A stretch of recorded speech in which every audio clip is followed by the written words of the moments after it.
Oh, brother. I did something stupid and I have to repot all of my Nepenthes. And I've already repotted most of them and my hands are just Long story short, I had pests, I had thrips, spider mites, and scale. All three. They all just came in at once. They just ran a train on my plants. So I'm like, screwed. I'm using a systemic mix of the solution, water the plants with it, and let the soil soak it up. And that'll wipe out all those pests and everything should be good. And that's exactly what happened. It did its job super, super well. But there is one big problem. It stinks. It smells terrible in that grow tent. It smells like washed up kelp. That's exactly what it smells like. It smells like dirty seawater. And it doesn't smell healthy at all. In fact, I've been getting horrific headaches going in there. And I can't touch my plants because they're soaked in that shit. I can't touch the plants, nor can I touch the pots. In fact, I'm wearing gloves right now because you cannot absorb it through your skin. And because my dumb ass decided to repot about 40 or 50 plants yesterday without gloves, touching the soil that is soaked in that systemic, skin contact can be fatal. So if I die, you know the cause behind it. I'm an idiot.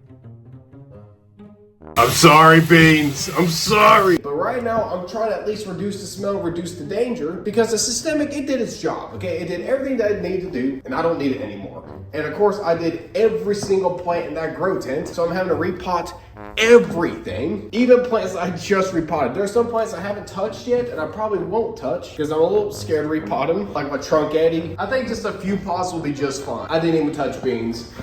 So I'm gonna be showing you guys how I repot a Nepenthes, and this is like a hard repot too. I've had to repot all my orchids. To be fair, they need it anyway. I'm not too sad about that. I had to buy like 7 of these packs of sphagnum moss. This is what I use for sphagnum, and it works great. I've never had a problem with it, but just to make it a little bit easier to work with, I cut it up. I looked it up, it takes about 4 weeks for the systemic to break down the soil. I don't feel like waiting that long. But yeah, my ventilation system is on full blast and my poor humidifier has to fight for it. But it's at a good balance where the humidity is at around 70%, which I'm okay with, I'll take it. But that thing has to be running 24/7. My spare bedroom still kind of smells like that systemic. And it, like I said, it stinks.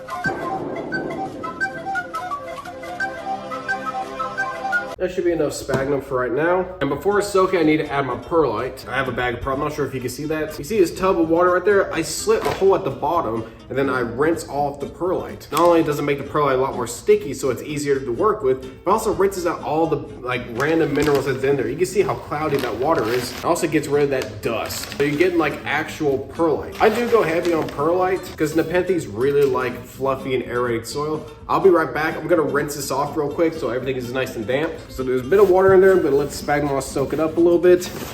And while I'm at it, I'm actually just gonna mix everything up. Now that that's mixed up, I'm gonna be pushing this to the side. And I have this right here. So this is gonna be my garbage tray. Could I have used a larger container? Yes. But will I? Nah. So the first plant that we're working with today is my Rebecca Soper. You can see some of the pest damage right there. I'm assuming it was thrips. I don't know. I'm also gonna be removing this live sphagnum moss because I don't want to get rid of that, even though it's probably contributing to some of the smell. Yeah, it doesn't smell too good. I'm just gonna let it soak in the perlite water. No, actually, I don't want the perlite to stink. But the rest of the soil mix is going straight into this and going to the garbage. By the way, my garbage can smells horrible. And before I do anything else, I'm actually gonna wash this pot out because this pot smells like seawater. So if I wash this thing off, that smell's gonna go away. I didn't do this yesterday, so the smell is probably still gonna be there for a while. It's been clean. So now what I'm gonna be doing is breaking out.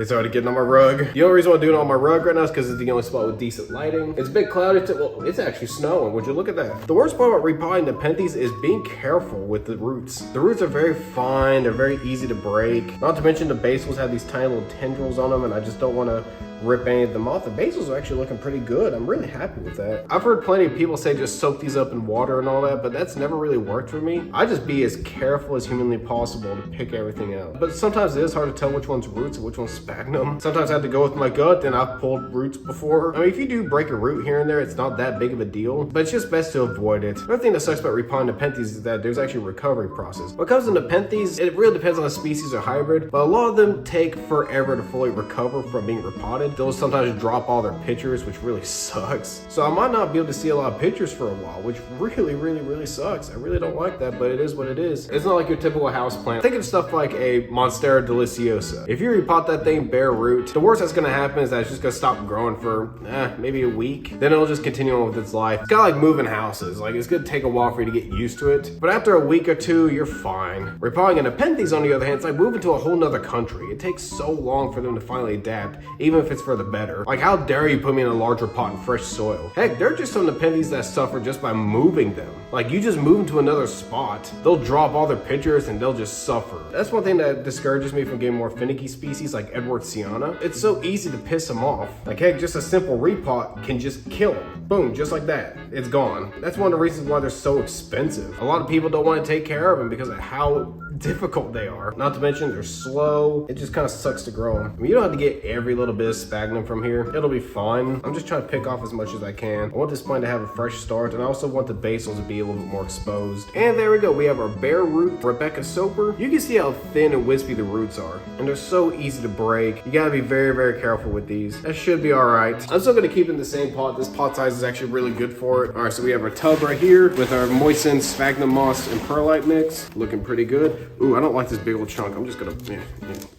This is perfectly optional. You don't have to, but if you don't want the perlite to fall out the drainage holes, a bit of sphagnum from this brick, kind of put it at the very bottom. And there you go. You don't have to worry about that anymore. Place a little bit of sphagnum. I'm not really gonna pack it too much. Then I set the plant directly over it. You just kind of decide on where you want to put it. I like to put it just a little bit under the top. That way it'd be a little bit easier to water. If your Nepenthes doesn't have any pictures, it's a lot easier to repot. But if your plant has a lot of pictures like this one here, yeah, it can be a little bit difficult. And also watch out for small basils or even upcoming basils. And there we go, check it out. The sphagnum moss is fairly loose in there, but that's intentional. Just to keep it nice and aerated. And what I'm gonna do later on is I'm gonna be flushing this soil with water to kind of keep everything nice and settled. And before I forget, this little patch of sphagnum moss, it definitely does smell like, oh gosh, it shouldn't be that bad. While I'm at it, I might as well update you guys on these. Remember those basil cuttings I took from that Nepenthes ventrata? Well, they are fully rooted and even give me their first pictures. And because of that, I need to separate them. They got hit with the systemic anyway, so I might as well repot these. I want to show you guys the root system. I actually don't know what these root systems look like. There you go, that soil looks very, very fresh because it technically is. I gotta be extra careful here because these are very, very fresh cuttings. These are only like, what, a little over 2 months old? Check it out, they have like actual little root systems. That's really cool. I'm really happy with these. I'm gonna put them in these pots right here, but before I do that, I'm gonna wash these off just to be safe. Get down, boy. Get down. Okay, so these have been washed. Check it out. Off camera, I separated the rest of them, and they all have pretty solid root systems. The smaller ones are gonna go into these pots, and the larger ones are gonna be going in these. I'm gonna pot these guys based off of root sizes. And this guy's actually the runt of the gang. So you're getting the smallest pot of the bunch. Even though I want the largest root system, this would be a good sized pot for him. Just gonna fill the pot about halfway, just kind of set the plant on top like so. Gently put the plant in there like so.